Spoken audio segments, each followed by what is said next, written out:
Assalamualaikum warahmatullahi wabarakatuh. Bertemu lagi dengan saya Saskara Penulisan untuk channel aku Sepatu dan episode tutorial and tips My dari 6. Kali ini saya akan bahas tentang aturan adegan film lebar nyata atau animasi yang harus disclaim dan juga di disclaimer dan juga disclaimer ya, alias dinafikan dan diklaim.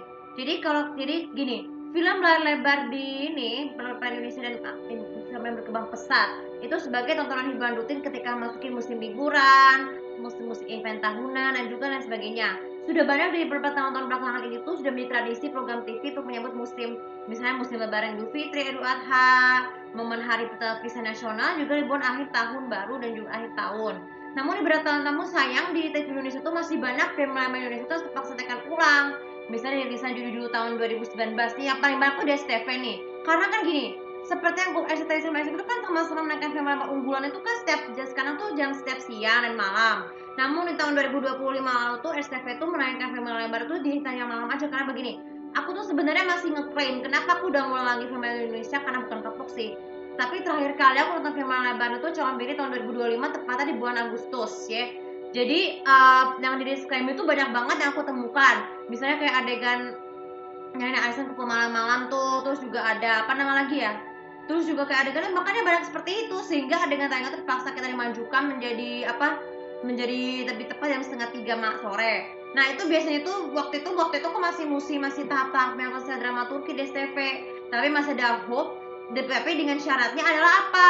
Membungkus tayangan FTV lawas khusus jam 7, jam setengah 1, jam setengah 9, jam 2 dan juga jam setengah 4. Kenapa? Karena di dulu waktu dulunya tuh kan dibungkus permanen sampai dari setelah itu kan tahun lalu kan bulan Februari pas bulan puasa ya.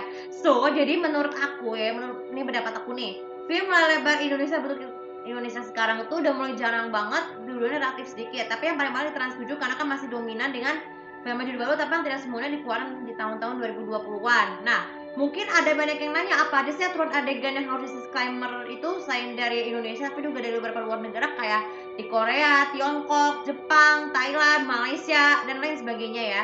Yang pertama adalah kalau dapat adegan percumbuan itu paksa harus skip. Jadi diklaim aja supaya ke adegan tapi ciuman yang diperbolehkan itu adalah sama seperti halnya di kening maupun di pipi seperti itu kan boleh. Lalu kemudian yang kedua adegan telanjang. Nah adegan telanjang yang diperbolehkan kalau cowok ya di disclaimer, tapi disclaimer itu kan semuanya kayak gitu ya adegan ini. Tapi yang tidak diperbolehkan itu loh adegan cewek yang pakai bahan seperti itu karena kan biasanya suka diblur tuh, apalagi cowok nih. Jadi karena kalau adegan kayak gitu bisa disclaimer supaya karena itu merupakan tindakan yang tidak senonoh. Lalu yang ketiga mengenai konser LGBT. Jadi 70% rata-rata film lebar Indonesia ataupun dari luar negeri ya itu biasanya kalau LGBT biasanya kalau cewek penampilannya kayak cowok atau cowok penampilan kayak cewek. Itu yang dinafikan itu yang diperbolehkan kalau cowok tapi pakaiannya bukan pakaian cewek, itu pakaian itu kayak misalnya gaya bicara itu kan kayak nada-nada cowok gitu kalau cewek, karena cewek itu tuh kalau setiap piece itu kalau misalnya lembut tapi beda-beda ya. Lalu yang keempat tuh film lebar animasi.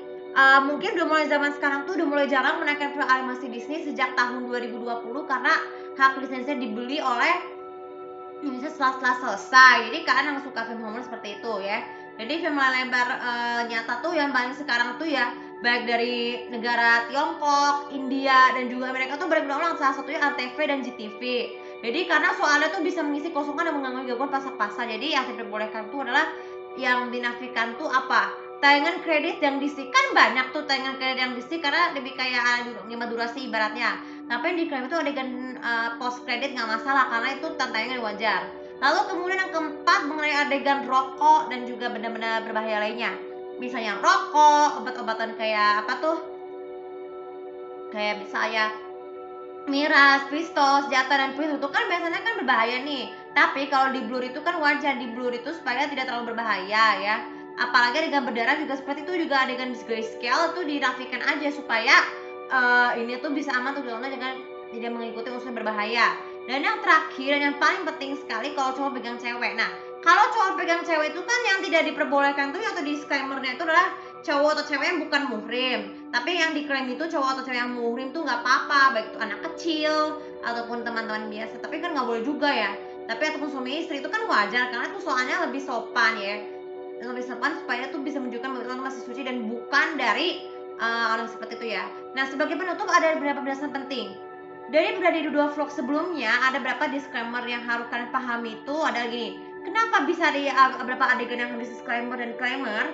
Karena semua program itu sudah diatur oleh apa? Oleh lembaga KPI, bukan lembaga sensor, tapi juga tuh lembaga tuh mengawasi apakah program yang ditonton di TV Indonesia itu aman atau tidak. Karena kalau misalnya menemukan yang kebanyakan di-cut, terpaksa program itu dihentikan. Tapi kalau drama Turki, kalau banyak di-cut nggak masalah. Karena drama Turki itu misalnya contoh nih, drama Turki itu kan banyak konsep budayanya kan banyak kayak agama budaya Islamnya, tradisinya, bahkan dialognya itu harus diwaspadai itu kata-kata kasarnya. Seperti di Cypress misalnya nih, kalau adegan kayak misalkan anak durhaka sama orang tua tuh yang dinafikan tuh adalah yang atau alexis disclaimer tuh kalau menyiksa. Tapi kalau yang diklaim itu tuh kalau orang tua tuh misalnya kayak ibunya tuh misalnya seorang ibu yang selalu peduli pada anaknya jika tersakiti itu karena kenapa? Kan di kehidupan nyata ya peran orang tua di serial drama luar negeri apapun ya akan selalu berarti banget akan menjadi orang penting untuk anaknya, untuk tujuan itu biar anaknya sama kayak di kehidupannya seperti itu. Tidak hanya itu saja, untuk animasi gini, jadi 70% rata animasi itu kan ada yang menghibur dan mendidik. Dengan ada program TV yang mendidik, misalnya banyak yang adegan yang banyak mengandung sedikit disclaimer, tapi sebenarnya tuh lebih berguna dibandingkan dengan tayangan di YouTube tuh yang harus dibatasi ya. YouTube boleh boleh tapi harus tetap dibatasi. Begitu dengan TV supaya anak tuh tidak mudah gampang dengan mengganggu konsentrasi belajar ya, seperti dari pesan dari dua vlog sebelumnya sampai vlog sekarang ya.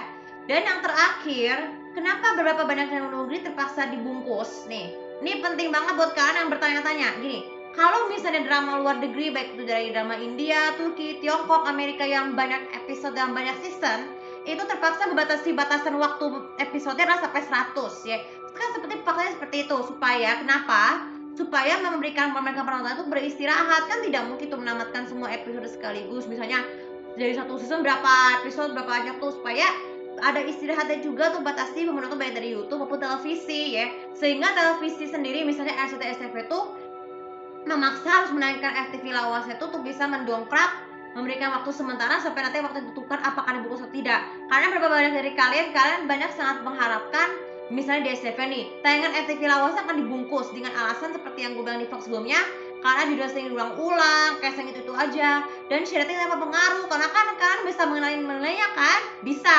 Karena tayangan FTV yang misalnya di luar bulan Ramadan tuh, jadi itu tidak baik karena kan bisa melanggar aturan, bisa hubungan seks seperti yang tanya satu, bisa terkena masuk penjara. Kan udah ditetapkan peraturan KUHP kan pada awal bulan seperti KUHP ya, supaya kalian tidak mudah terjerumus dalam hal-hal yang berdosa. Jadi tanya FTV awas harus dibungkus permanen sesuai prediksi aku ya, bukan prediksi sebenarnya, supaya menurut kriteria aku akan dibungkus tujuannya biar beberapa puasa kalian tuh untuk nonton televisi setelah beribadah dan mengajar Al-Quran tuh bisa lebih berguna ya, untuk apalagi yang udah di rumah, supaya perintah kalian semua ya. Dan semoga 3 vlog yang tentang aturan adegan disclaimer dan disclaimer tuh bisa memudahkan kita bukan tetap menonton televisi, baik itu film layar lebar, serial animasi maupun serial luar negeri tuh kemudian belajar bahasa asing. Oke, terima kasih sudah bermanfaat. Jangan lupa seperti biasa tuh follow sosial media aku, komen subscribe aku di sini, tahu apa aja aturan adegan yang lain yang harus disclaimer dan dinafikan di film layar lebar, nyata dan animasi dari beberapa bagai belahan negara. Terima kasih.